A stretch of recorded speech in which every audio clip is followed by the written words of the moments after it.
Hey Boris, how are you? Ciao, Andy. Hi. I'm very good, thank you.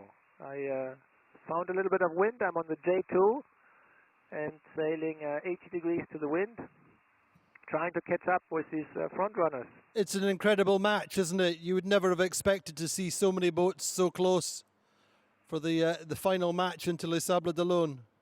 Not at all, Andy. I thought I was like lying in my bunk and reading book after book and being bored and just sailing upwind in the trade winds and nothing happening.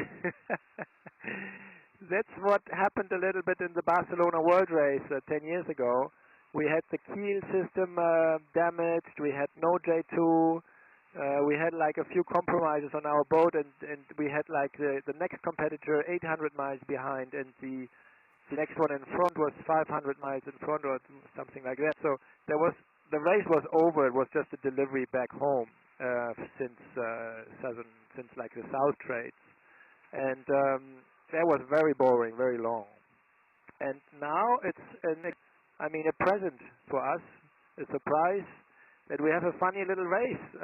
It's a little bonus. It doesn't feel like the Vendée Globe. It feels like the Paul Laforêt training race. And I kind of have to poke myself to take it serious because it seems like so unreal. But then Boris, a Port Laforêt training race, you know your potential, you know how you can go against the other boats. Give us your picture, who's got what and what's your potential? Well, I'm normally a humble person, but here I would say in theory, our boat should have the best potential for the next 8 days.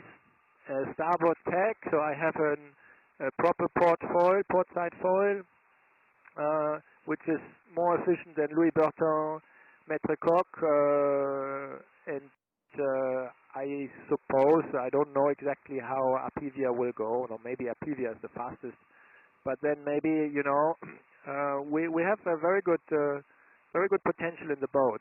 So now it's a bit in the hand of the weather scenario as well, how much this bungee stretches out in what sequence, and if we really find wind to use the foil or not. If it's, as I said earlier in French, if it's 11 or 12 knots, 13 or 14 knots, then we can accelerate a lot and zoom onto the others really. Good, and from a morale point of view, you've just done a route to Les Sables d'Olonne. That must feel great. Well, yeah, the first time it happened was I think last night or yesterday morning or something.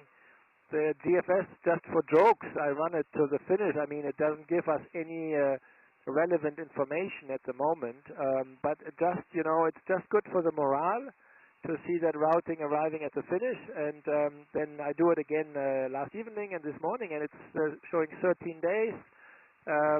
It's showing 10 days of starboard side, starboard tack reaching, and the rest is downwind. So you in 4 hours upwind, I think. That's the sailor's dream track. And quite interesting, we have the different climate zones to pass. We have now a transition into the proper trades, then we have a transition with the doldrums, North trades, and then inside the trades we have different levels of intensity, and then the northern hemisphere low pressure zone with jibes and strong winds and fronts. So we won't be bored on this last stretch. You must feel like after the Indian and the Pacific you've had that you deserve this final stretch. Well, yeah, it puts the balance in order, the balance.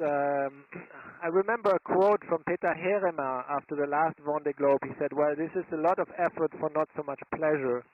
And I never started the race for pleasure, but at the end of the day, you need a bit of pleasure in your balance to make the picture round. And I think that's what you say.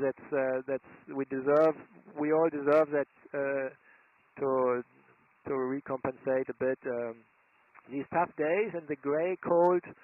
And the main problem for us was the boats not really accelerating in the sea state in the south. So that was at least for me, not so easy. But yeah, now we are back into a sailing mode that we know and that we like, and that kind of reassures you. Says, okay, yeah, I know what I'm doing, and I know why I love this sport. I know this is my passion, and it's absolutely really fantastic. And I think, given the circumstances around the world, Boris, it's fantastic spectator sport to watch. Yes, I'm Andy. I'm really glad that we kind of create this show with this race here at the end, because I remember, the sponsorship hunt for these Vendée Globes is always very, very long, and at least the challenge is the race itself. And one of the very big investors in sailing, the owner of a huge company, he's told me, well, I like the America's Cup. That's like upbeat, but the Vendée Globe, I don't think the spectators will ever care about, because the boats are thousands of miles apart, and then they just drag along and nothing happens. And well, in some Vendée Globes it was a bit like towards that tendency, but it's not at all the case this time, and that's good. That proves us. That proves him wrong, and that's a strong argument for our sport again. Indeed, Boris. Listen, it's great to see you going well. You've made all the right choices right in the match, and bring it home. Thank you, Andy. Good to talk to you. Bye-bye. Thanks, Thank you. Boris. Bye-bye.